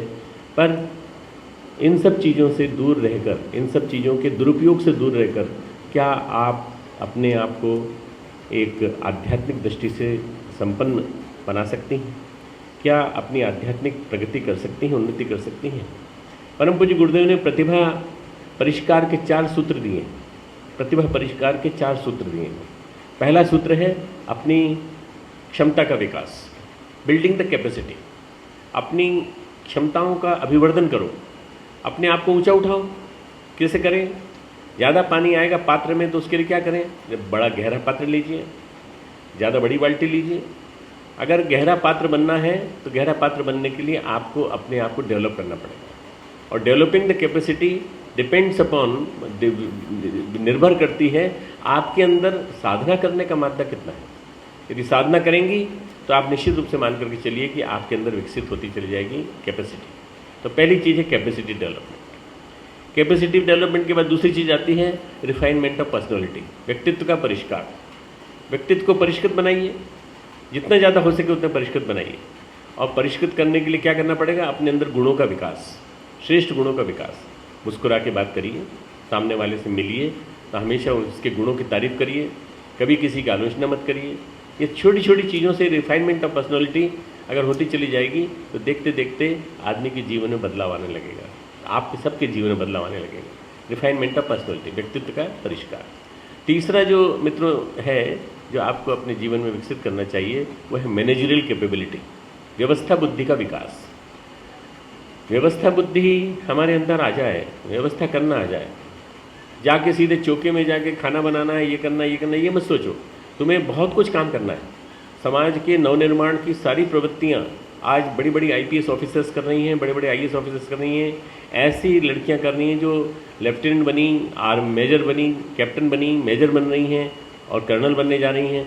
ये सब के सब लड़कियां आज एयरफोर्स में, आज आर्मी में, सब जगह नेवी में, सब जगह नारी शक्ति जा रही है। तो अपने आप को विकसित करो और विकसित करके मैनेजरल कैपेबिलिटी अपनी विकसित करो, अपनी व्यवस्था बुद्धि को विकसित करो। व्यवस्था बुद्धि यानी नारी से ज़्यादा व्यवस्थित कोई नहीं हो सकता है। उसको ये मालूम रहता है कि किसको क्या खाना है, पति को क्या खाना है, सास को क्या खाना है, ससुर को क्या खाना है, और किसके लिए क्या बनाना है, नौकर को क्या कहना है, खुद को क्या करना है, सब कुछ पता होता है। व्यवस्था बुद्धि बहुत होती है। इसको और विकसित करो, समाज के क्षेत्र में विकसित करो, परिवार के क्षेत्र में विकसित करो, परिवार बड़ा बनाओ। ये छोटा परिवार नहीं जो अपना परिवार है, अपना और बड़ा परिवार, कन्याओं का परिवार, देव कन्याओं का परिवार, देव परिवार पूरा एक विस्तृत हो, इसमें इसको विकसित करो। और इसमें फिर कोशिश करो कि इसमें हम कैसे व्यवस्था बुद्धि को डेवलपमेंट कर सकते हैं। लास्ट, चौथा, लीडरशिप, नेतृत्व हाथ में लेना है आपको। पूरे देश का नेतृत्व यदि नारी के हाथ में आ जाए तो मुझे पूरी आशा है मित्रों कि ये भारत फिर से सोने की चिड़िया बन जाएगा, फिर से सोने की चिड़िया बन जाएगा। नारी शक्ति में वो बल है कि देखते देखते पूरे देश का नेतृत्व संभाल सकती है, और संभाला भी है पहले, परंतु वो बात बिल्कुल पॉलिटिकल थी इसलिए मैं उसको नहीं बोलूँगा। मैं ये बोलना चाहता हूँ कि नारी शक्ति को महत्वपूर्ण स्थानों पर जाना चाहिए, महत्वपूर्ण स्थानों पर जा कर के नेतृत्व के में अच्छी भागीदारी करनी चाहिए, शेयर होल्डरशिप। आप देखें देखते देखते बदलाव आएगा। मुझे आपके भीतर वंदनीय माता जी दिखाई पड़ती हैं, जिन्होंने परम पूज्य गुरुदेव के एकांतवास पे जाने के बाद तुरंत सारा काम संभाल लिया था। अखंड ज्योति लेखन से लेके और पूरे अखंड ज्योति संस्थान को चलाना और तपोभूमि को चलाना मथुरा में 1960-61, और 3 साल तक माता जी चलाती रही पूरी तरह से। परम पूज्य गुरुदेव मार्गदर्शन करते रहे वहाँ से। और उस ज़माने में ये फ़ोन भी नहीं थे जो आजकल के ज़माने में तुरंत रेंज पकड़ लेते हैं। आजकल तो हम बड़े तड़पते हुए बेचैन होते हुए घूमते हैं, रेंज नहीं मिल रही, इधर उधर जाते रहते हैं। उस ज़माने में तो फ़ोन ही नहीं था, तो रेंज का सवाल ही नहीं उठता था। फ़ोन भी नहीं थे जिससे कि गुरुदेव को टच किया जा सके। गुरुदेव थे ऊपर दुर्गम हिमालय में, नंदनवन से भी ऊपर, गोमुख से भी ऊपर, संपर्क नहीं हो सकता था। तो माता जी ने अपनी साधना के बल पे परम पूज्य गुरुदेव से संपर्क स्थापित करके ग्रेजुअली धीरे धीरे करके अपने आप को विकसित किया और 3 साल तक इस मिशन को संभाला। उसी के भरोसे परम पूज्य गुरुदेव 1971 में उनको छोड़कर हिमालय चले गए। 1972 में आए लौटकर तो विदेश चले गए। विदेश से लौट के आए तो फिर उसके बाद उन्होंने अपने आप को पीछे कर लिया। उन्होंने कहा नहीं, माता ही संभालेंगे। और माता जी के नेतृत्व में ब्रह्मचारिणी बहनों को विकसित किया, देवियों को, देव कन्याओं को विकसित किया। और करीब 20-25 देव कन्याएँ जिनको मैंने स्वयं भी प्रशिक्षण दिया है, वंदनीय माता जी के सामने जीजी ने प्रशिक्षण दिया है। और मैं जानता हूँ सारी जहाँ गई हैं वहाँ स्वर्ग स्थापित कर दिया उन्होंने, सारी देव कन्याओं ने। अगर चाहें तो कुछ भी कर सकते हैं। लीडरशिप मिल जाए, नेतृत्व मिल जाए, नेतृत्व करने की क्षमता आ जाए, कुछ भी कर सकते हैं। आपके अंदर वो क्षमता है, आप कर सकते हैं। 21वीं सदी नारी सदी है। 21वीं सदी में नारी को बहुत बड़ी भूमिका निभानी है, और बहुत बड़ी भूमिका निभाने के लिए आगे आना पड़ेगा। नारी संवेदना की मूर्ति है, संवेदना का पुंज है। अंदर से बाहर तक संवेदना ही संवेदना उसके अंदर भरी हुई है। चाहे वो कोई भी हो, पिघल जाती है, तुरंत पिघल जाती है। चाहे वो पति जानती है कि पति जो है वो कभी भी इसका मिसयूज़ कर सकता है, परंतु पैसे का वो पति भी उसके सामने आके मांगता है तो पैसे निकाल के दे देती है, अपने छिपा के रखे हुए। ये जो नारी की संवेदना है इसका मिसयूज़ ना होने पाए, नारी की संवेदना को अपन सही दिशा में नियोजित कर सकें, ऐसा कुछ काम हो सके, ऐसा कुछ बढ़िया काम हो सके, इसके लिए प्रयास किया जाना चाहिए। बहनों तुम लोग सब जा रही हो, बच्चियों तुम लोग सब जा रही हो, तो मुझे ऐसा लगता है कि जैसे मैं अपने घर से विदाई दे रहा हूँ तुमको। मेरे घर से तुम विदा होकर के अपने अपने घरों में जा रही हो, और जहाँ जा रही हो वहाँ गुणों की खान बन के जा रही हो। जहाँ जा रही हो वहाँ गुणों की खान बन के जा रही हो। इन चारों गुणों को जो मैंने बताए हैं, इन चारों को विकसित करने की दृष्टि से जा रही हो। और इन चारों को विकसित करोगी यदि तुम, पहला क्षमता का विकास, दूसरा जो मैंने कहा वो ये कि आपके अंदर व्यक्तित्व का परिष्कार, गुणों का परिष्कार, गुणों का डेवलपमेंट। तीसरा जो मैंने बताया, आपको कहा कि आप अपने अंदर कोशिश करिए कि आपके अंदर वो बात आ जाए जिससे कि आप प्रबंध क्षमता विकसित कर सकें, managerial capability. Manager, senior manager, deputy manager ये नहीं बनना है आपको। अपनी आसपास की कैपेसिटी, अपने आसपास की चीज़ों को कैसे विकसित करना, कैसे व्यवस्थित बनाना, व्यवस्थित प्रबंधन। और लास्टली फोर्थ जो मैंने बताया वो बताया नेतृत्व। नेतृत्व आपके हाथ में है, भविष्य का नेतृत्व आपके हाथ में। परम पूज्य गुरुदेव ने महिला जागृति अभियान पर बहुत कुछ साहित्य लिखा है। एक किताब लिखी थी 1989 में, क्रांतिधर्मी। उसमें उन्होंने एक वाक्य लिखा है जो कि मैं जब भी सुनाता हूँ तो मुझे आंखों में आंसू आ जाते हैं। गुरुदेव कहते हैं, हर पुरुष, मैं पुरुषों के लिए कह रहा हूँ, हर पुरुष यदि ये मान ले कि मुझे एक जन्म नारी उत्कर्ष के लिए जीना है और इसको एक नौकरी मान करके जी ले, तो मैं उसको पुण्यों से लाद दूंगा, उसके ऊपर पुण्य ही पुण्य डाल दूंगा अगर पुरुष ये कर दे। मालूम नहीं मित्रों पुरुष कर पाएंगे कि नहीं कर पाएंगे, परंतु जितने पुरुष यहाँ बैठे हैं उनके लिए संबोधित है ही, आपके लिए भी संबोधित है, आपको भी करना पड़ेगा। नारी नारी की दुश्मन भी बन जाती है कई बार। जब सास बनती है, ननद बनती है, तो नारी दुश्मन भी बन जाती है। हम कैसे करें, उसका विकास कैसे करें? अभी बहुत टेंडर उम्र है, बहुत सेंसिटिव उम्र है तुम्हारी। इस टेंडर सेंसिटिव उम्र में जो संस्कार दिए गए हैं, इन संस्कारों को लेके जाना और इन संस्कारों के माध्यम से जन जन के बीच में जाकर के अपनी छाप छोड़ना। केवल भाषण देने से या केवल गीत गाने से, केवल एक संस्कार करा देने से, कर्मकांड करा देने से लोग तुमसे प्रभावित नहीं होंगे। तुम्हारा आचरण देखेंगे, तुम्हारे चलने का तरीका देखेंगे, तुम्हारे जीवन में, रोज़मर्रा के जीवन में तुम्हारी सोच क्या है उसको देखेंगे, तुम्हारी स्वाध्यायशीलता कितनी है वो भी देखेंगे, तुम्हारा स्वाध्याय करने का तरीका क्या है, तुम कितना पढ़ती हो, कैसे पढ़ती हो, क्या पढ़ती हो, ये भी देखेंगे। स्वाध्याय का मतलब होता है श्रेष्ठ विचारों में निरंतर रमण करना, श्रेष्ठ विचारों में निरंतर घूमते रहना। हमारी रश्मि बहन ने बहुत अच्छी बात कही गीता के बारे में। मैं गीता को आज के जीवन की पाठ्य पुस्तक मानता हूँ। हम सब के जीवन में अगर कोई पाठ्य पुस्तक होनी चाहिए जो हमको बना सके, वो है पाठ्य पुस्तक गीता। हम जैसे रश्मि बहन ने कहा, हम सब अर्जुन हैं, हम सब अर्जुन हैं और हमारे कृष्ण श्री परम पूज्य गुरुदेव हैं। अगर परम पूज्य गुरुदेव श्री कृष्ण हैं तो उन्होंने हमें जीवन जीने की गीता सिखाई है। और जीवन जीने की गीता अध्यात्म के रूप में, युग निर्माण योजना के रूप में, हर चीज़ के रूप में दी है। गीता में हर चीज़ का समाधान है, हर चीज़ का समाधान। एक 6ठे अध्याय में एक श्लोक है, उद्धरेद आत्मना आत्मानम नात्मानम अवसादेत। अपना उद्धार स्वयं करो, डोंट डिपेंड ऑन एनीबडी, किसी पे निर्भर मत रहो। उद्धरेद आत्मना आत्मानम नात्मानम अवसादेत। आत्मा ही आत्मनो बंधु आत्मा ही रिपु आत्मन। मन का मन ही मित्र है, मन का मन ही शत्रु है। हमारा शत्रु मन हमें बार बार मोटिवेट करता रहता है, इंस्टिगेट करता रहता है, छेड़ता रहता है, परेशान करता है। ये मॉल में से निकल रहे हैं, ये चीज़ खरीद लें क्या, मॉल में से जा रहे हैं क्या, ये सामान ले लें क्या ये बिंदी मेरे ऊपर सजेगी, क्या ये जेवर मेरे ऊपर सजेगा। उसके बजाय अगर आप अपने मित्र मन की बात माने, क्या फ़ायदा, इन सब से क्या चाहिए। असली आकर्षण तो गुण है। मैं असली आकर्षणों को विकसित करूंगी बजाय इसके कि नकली आकर्षण विकसित करूंगी। ये आपका मित्र मन है और वो आपका शत्रु मन है। शत्रु मन को मित्र मन से सुपीरियर मानिए और मित्र मन को डेवलप करिए, विकसित करिए। आत्मा हूँ आत्मनो बंधु आत्मे रूपु आत्मनो। मन का मन ही मित्र है, मन का मन ही शत्रु है। मित्रों, ये छोटी छोटी से सूत्र हैं, वो इसमें गीता में पूरी गीता में दिए हुए हैं। यो मत भक्त समय प्रिय, जो मेरा भक्त है वो मुझे बहुत प्रिय है। पर कैसे बने भगवान के भक्त, श्री कृष्ण के भक्त कैसे बने? श्री कृष्ण एक ऐसे अवतार थे मित्रों, 16 कला के अवतार, और योगेश्वर श्री कृष्ण लीला अवतार कहा जाता है उनको जो कहा जाता है। हम मर्यादा पुरुषोत्तम को मर्यादा पुरुषोत्तम मानते हैं, तो उनको हम लीला पुरुषोत्तम मानते हैं। भगवान कृष्ण को, भगवान कृष्ण की लीला का गान करते करते भागवत कथाकार थकते नहीं हैं। बड़ी जोरदार लीला सुनाते हैं उनकी, न जाने कितनी तरह की बातें सुनाते हैं उनके बारे में। पर कोई ये नहीं जानता कि चक्र सुदर्शनधारी श्री कृष्ण जब अर्जुन को जब युद्ध भूमि में उपदेश देते हैं, एकमात्र एक ग्रंथ है गीता जो युद्ध भूमि में कहा गया है। बाकी सारी संस्कृति के जितने इतिहास उठा के देख लीजिए, कोई ग्रंथ कहा गया है कि युद्ध भूमि में जहाँ युद्ध होने वाला है, केवल एक गीता बस। युद्ध भूमि कहाँ है? हमारे आसपास, मेरे आसपास युद्ध चल रहा है। भौतिकवाद अध्यात्मवाद के बीच में युद्ध चल रहा है, विज्ञान और अध्यात्म के बीच में युद्ध चल रहा है, संस्कारों और जो विभिन्न प्रकार की जो विकृतियाँ हैं संसार में, के संस्कारों और संसार के बीच में युद्ध चल रहा है। आज बाहर की तरफ संसार है, अंदर की तरफ अध्यात्म है। आप बाहर की तरफ ज़्यादा न देखें, अंदर की तरफ देख करके अपने मन को विकसित करें, अंतर जगत को विकसित करें, अपने अंदर धीरे धीरे आध्यात्मिक विकास करें, तो देखें कि ये आपके भौतिक जीवन को भी और आध्यात्मिक जीवन को भी, दोनों को समृद्ध बनाएगा, संपन्न बनाएगा। मैं एक शिक्षक हूँ, टीचर हूँ, मास टीचर हूँ, प्रवचन करने वाला नहीं हूँ।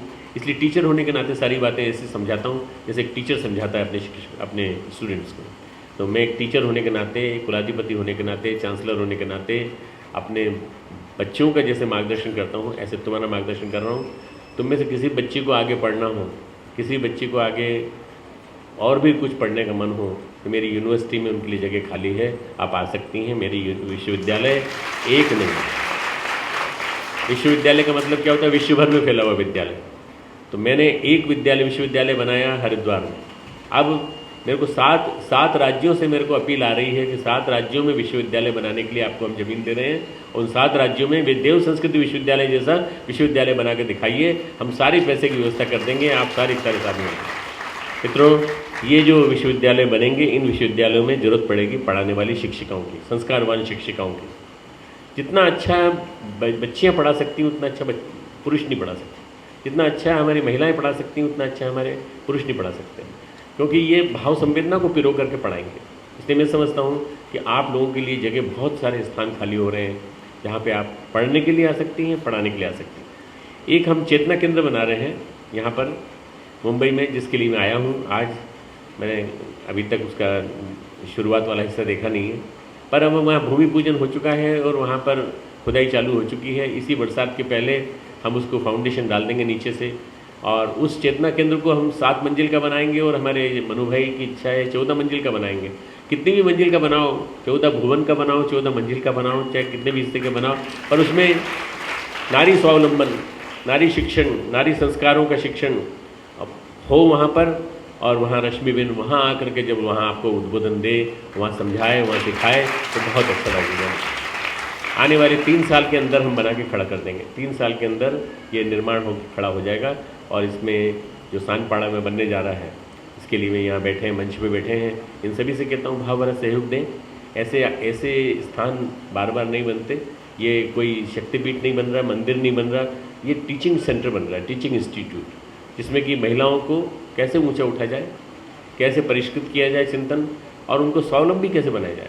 आज जरा सा बोल करके छोड़ देता है आदमी कि मैं तुझे पसंद नहीं करता, तू मुझे छोड़ के चली जा, और बिना किसी कारण के वो लड़की को एक चौराहे पे खड़ा कर दिया जाता है। अपने माँ के घर जा नहीं सकती और सास ने निकाल दिया, क्या करें। तो अल्टीमेटली ऐसे लोगों के लिए फिर कई गंदी जगह जाना पड़ता है उनको, जहाँ मजबूरी में उनको दूसरा काम करना पड़ता है। मित्रों, ऐसे लोगों के लिए, इन सब के लिए जो परिष्कृत हैं, जो ऐसी तिरस्कृत हैं, ऐसी महिलाओं के लिए वो केंद्र बनेगा। वहाँ पर हम उनको विकास करेंगे, उनको डेवलप करेंगे और उनको अच्छे एक नागरिक के रूप में विकसित करेंगे। इसलिए मैं चाहता हूँ कि ये चेतना केंद्र, हमारा नाम इसका शक्तिपीठ नहीं रखा हमने, मंदिर नहीं रखा, गायत्री चेतना केंद्र। और जबकि गायत्री माता की मूर्ति रहेगी वहाँ, गायत्री माता है, इसलिए हमें हम सबको सोचना है कि हर माता की चिंता करना हमारा फर्ज है।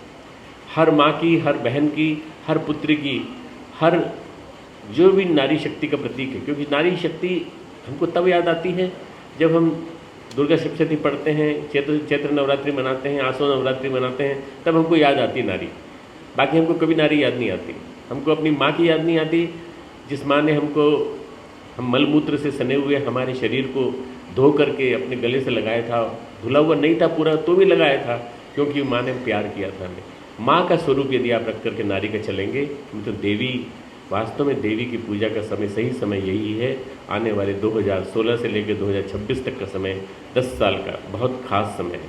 इस 10 साल के समय को यदि हमने विमेन एम्पावरमेंट, नारी सशक्तिकरण का स्वरूप देते हुए इस चेतना केंद्र के माध्यम से एक सेवाव्रती नारियों को विकसित करने का स्वरूप बना लिया, तो मैं चाहूँगा कि मेरे इस कार्य में लक्ष्मीबेन सहयोग दें और सेवाव्रती बहनें इनमें से निकालें, जो सेवाव्रती के रूप में आगे चल के अपना पूरा समय इस समाज के लिए निकाल सकें, पूरा समय समाज के लिए निकाल सकें। आप बनेंगी, बढ़ेंगी, आप बढ़ाएंगे दूसरों को, देखते देखते नए नए आयाम खड़े होंगे, नए डायमेंशंस खड़े होंगे। और जब नारी बनाती है किसी देश को, तो मित्रों ऐसा बनाती है जैसे अहिल्याबाई ने बनाया। नारी बनाती किसी देश को जैसा बनाएगी जैसे हमारे स्वतंत्रता संग्राम का स्वरूप बना, क्योंकि उसको एक नारी ने शुरू किया। मित्रों, मैं अपनी बात यहाँ समाप्त करता हूँ, यह कहकर कि निश्चित रूप से आने वाला युग नारी युग आएगा, आने वाला युग नारी युग होगा। 21वीं सदी नारी सदी, 21वीं सदी नारी सदी। बहनों और भाइयों, मंच पे बैठे हुए सभी भाइयों और हमारे मुंबई के नगर के सभी आए हुए से भाइयों, एक नर्मदा के किनारे एक जप का क्रम हम चलाने वाले हैं राष्ट्र की शुद्धि के लिए, राष्ट्र का पर्यावरण शुद्ध करने के लिए। और उसके लिए हम ऐसे व्रत लेने वाले व्रतधारी लोगों को, अभी हमने आज व्रतधारी प्रज्ञापुत्रों का संकल्प किया है, जिनके माध्यम से ये जो बनेगा साधना की दृष्टि से संपन्न लोगों से बनेगा। तो इस राष्ट्र को साधना संपन्न बनाने के लिए हम नर्मदा के किनारे कर्णाली क्षेत्र में एक बहुत बड़ा एक क्षेत्र है, जिस क्षेत्र में हम साधना का क्रम बंद करेंगे, जिसमें अगर ज़्यादा नहीं हो सकता तो कम से कम थोड़ा एक दिन के समय निकाल करके 1 घंटे के लिए भी आकर के जप कर सकेंगे, तो आपको गायत्री मंत्र का जप करने से जो शक्ति मिलेगी वह अगणित मिलेगी। पूरे देश से लोग आएंगे और पूरे देश से आने वाले लोग यहाँ रह करके करीब 9 दिन तक चलेगा ये क्रम। और ये 9 दिन तक चलने वाले साधना क्रम में 2018 में संभावित है, 2018 में करेंगे। बड़ी व्यापक व्यवस्था उसके लिए करनी पड़ेगी हमको। मैं आप सबको आमंत्रित करता हूँ कि आप उस क्रम में आए और जुड़े, उसके संबंध में कुछ सुझाव हो तो दीजिए, ताकि हम साधना संपन्न राष्ट्र बना सकें, साधना की पृष्ठभूमि पर, साधना की नींव पर खड़ा हुआ राष्ट्र बना सकें। साधना होगी तो ये राष्ट्र मजबूत बनेगा, सशक्त बनेगा। हमारे प्रधानमंत्री जी के हाथ मजबूत होंगे, प्रधानमंत्री के आसपास गुंडों का घेरा लगा हुआ है चारों तरफ पूरी तरह से। और कैसे हटें ताकि अच्छे लोग आएँ वहाँ पर, और अच्छे लोग आएँ उसके बाद वहाँ पर आकर राष्ट्र के निर्माण की रूपरेखा बनाएं। इसके लिए साधना करना जरूरी है। साधना के लिए आप सबका कन्या कौशल्य शिविर के उपलब्ध में गायत्री परिवार मुंबई के द्वारा प्रकाशित गृहस्थ दिशाधारा इस नाम की पुस्तिका का अभी यहाँ पर परमादरणीय श्रद्धेय डॉक्टर साहब के हाथ से विमोचन हो रहा है। नवविवाहितों ताली बजा के हम इसको भाव से स्वीकार करते हैं,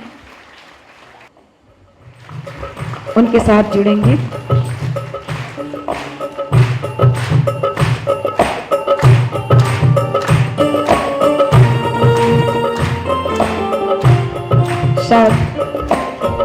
ईश्वर भाई नावड़िया, उनका भी अभिवादन श्री श्रद्धेय डॉक्टर साहब करेंगे।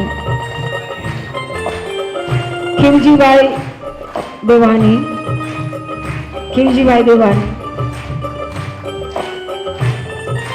साथ प्रवीण भाई खेनी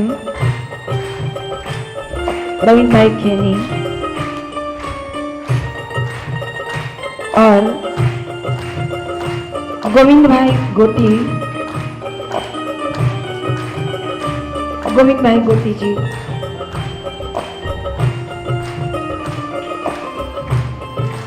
साथ में सुरेश भाई पटेल,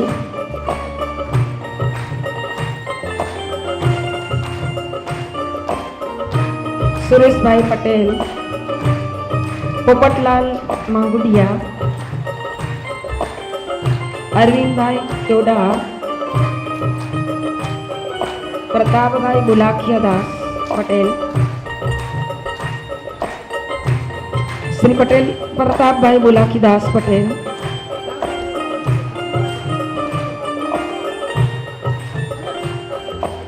रामजी भाई मुरडिया, हमारी सेवा में सतत उपस्थित ऐसी हमारी श्री दर्शनाबेन दामले,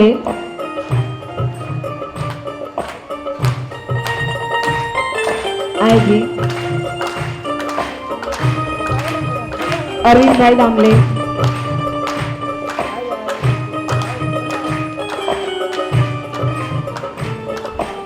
ललजी भाई तिवारी, हीरालाल गुप्ता जी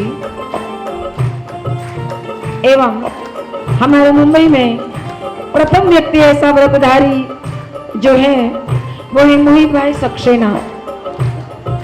प्रथम व्रतधारी, प्रज्ञा व्रतधारी मोहित भाई सक्सेना, वो भी आएंगे। और परमादरणीय श्रद्धेय डॉक्टर साहब के हाथ से वो भी अपना सम्मान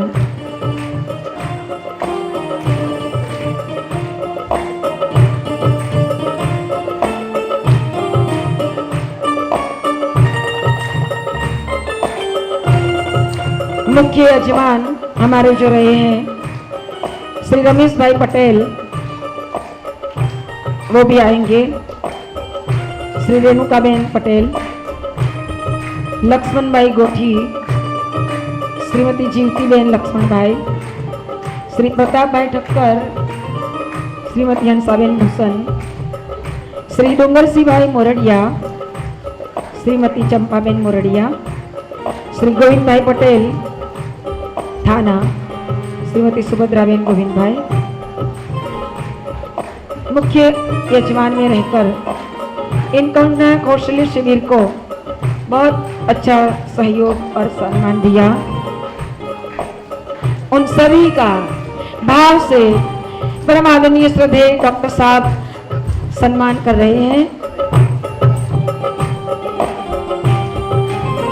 श्री भागीरथ भाई पटेल, उनका भी अभिवादन श्री श्रद्धेय डॉक्टर साहब करेंगे।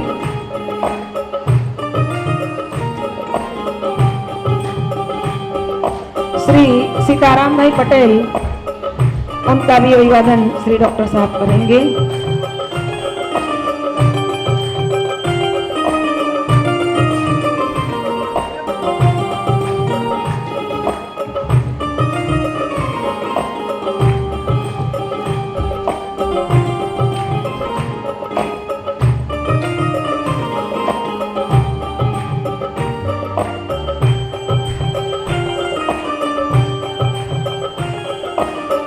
श्री जादानी भाई सूरत, उनका भी अभिवादन परमादरणीय श्रद्धेय डॉक्टर साहब करेंगे। सूरत से भी कई सारे हमारे सहयोगी भाई बहन पधारे हैं। बिना सहकार नहीं उद्धार। आप सभी का सहकार सराहनीय है, भाव से हम उनका स्वागत करते हैं।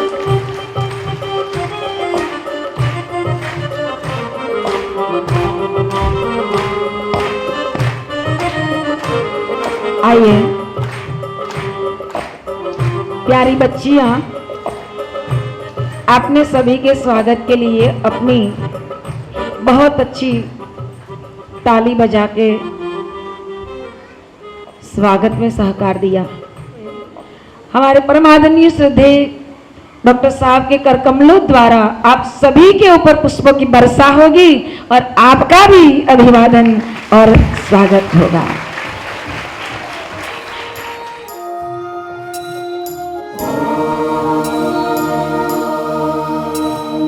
ॐ भूर्भुवस्वः तत्सवितुर्वरेण्यं भर्गो देवस्य धीमहि धियो यो नः प्रचोदयात्। ॐ भूर्भुवस्वः तत्सवितुर्वरेण्यं भर्गो देवस्य धीमहि धियो यो नः प्रचोदयात्।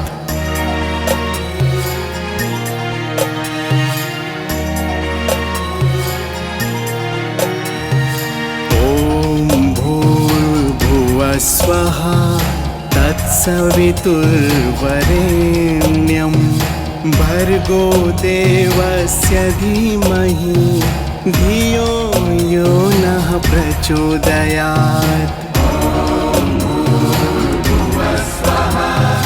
तत्सवितुर्वरेण्यं भर्गो देवस्य धीमहि धियो यो नः प्रचोदयात्।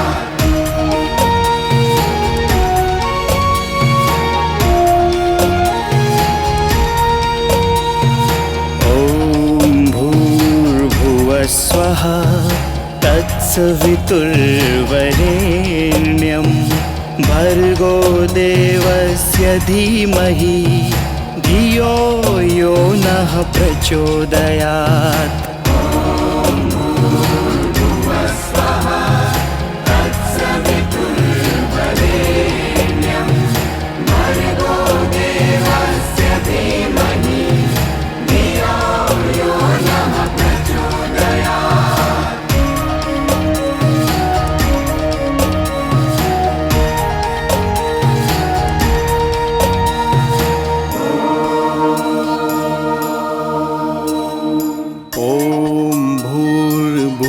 स्वः तत्सवितुर्वरेण्यं भर्गो देवस्य धीमहि धियो यो नः प्रचोदयात्। ॐ भूर्भुवस्वः तत्सवितुर्वरेण्यं भर्गो देवस्य धीमहि धियो यो नः प्रचोदयात्।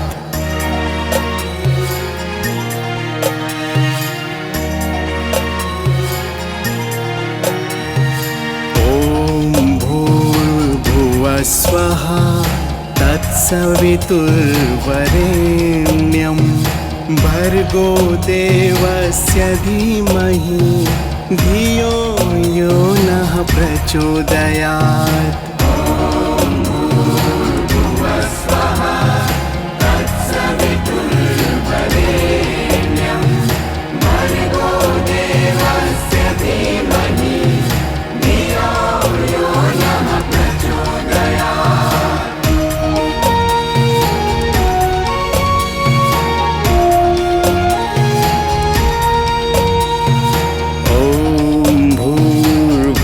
स्वः तत्सवितुर्वरेण्यं भर्गो देवस्य धीमहि धियो यो नः प्रचोदयात्।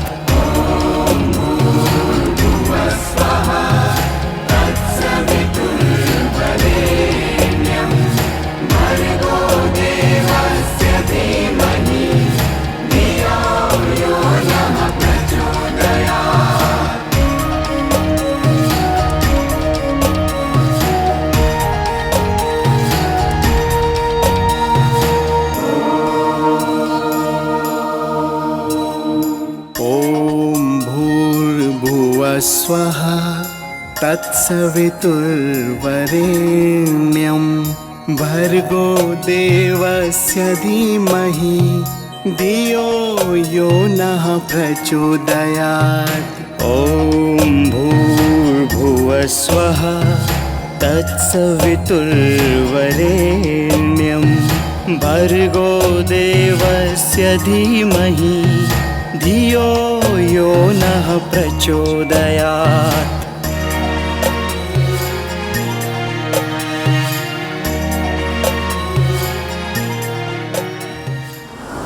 उपस्थित मंच पर सभी डिग्निटरीज, सामने बैठी हुई महिलाएं, माताएं, प्यारे प्यारे बच्चे, एक दोहा से शुरू करती हूँ। एक घड़ी आधी घड़ी आधी में दुनिया, तुलसी संगत साधकी कटे कोटि अपराध।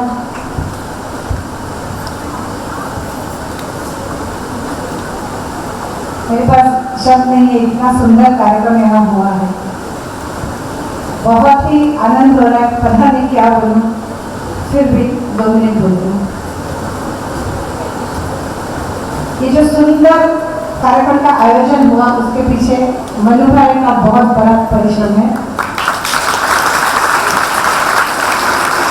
मैं जब भी देखती हूँ मनु भाई और यहाँ बदलापुर के हमारा एक चौधरी जी है, तो चौधरी जी टावल सर पे बांध के यहाँ भागते वहाँ भागते, मैं हमेशा उनको देखते रहती थी, भाई साहब पाँव दुख रहे हैं आपके? नहीं नहीं, कुछ नहीं, कुछ नहीं, सब गुरु जी करवाते हैं। और इतनी भागदौड़ कर रहे हैं। जब ऐसे लोग होते हैं, मधु भाई जैसे, चौधरी जैसे, तभी कार्यक्रम सफल होता है।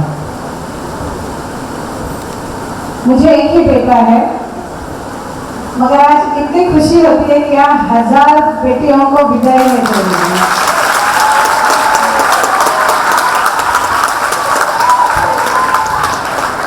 और गुरु जी के चरणों में प्रार्थना करती हूँ, बारंबार कार्यक्रम लेते रहिए, हमसे तन मन धन से जितना होगा हम भी करते रहेंगे। हमारा तो कुछ नहीं, ईश्वर का ही दिया हुआ है, हमसे जितना सहयोग है होगा हम जरूर करेंगे। और इसी के साथ आप सबको फिर से आते रहना। दीदी आपका तो मैंने अभी आपको नजरा दे दिया है, भगवत सत्ता मुझे चाहिए यहाँ पर।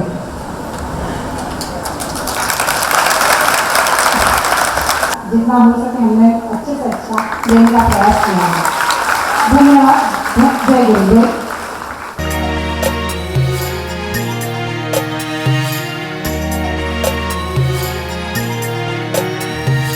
ॐ भूर्भुवः स्वः तत्सवितुर्वरेण्यं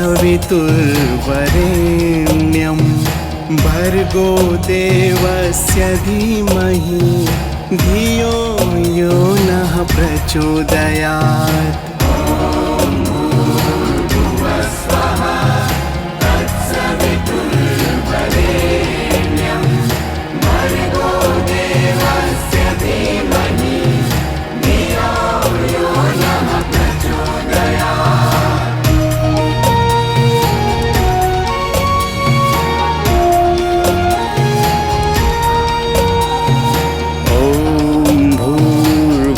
स्वः तत्सवितुर्वरेण्यं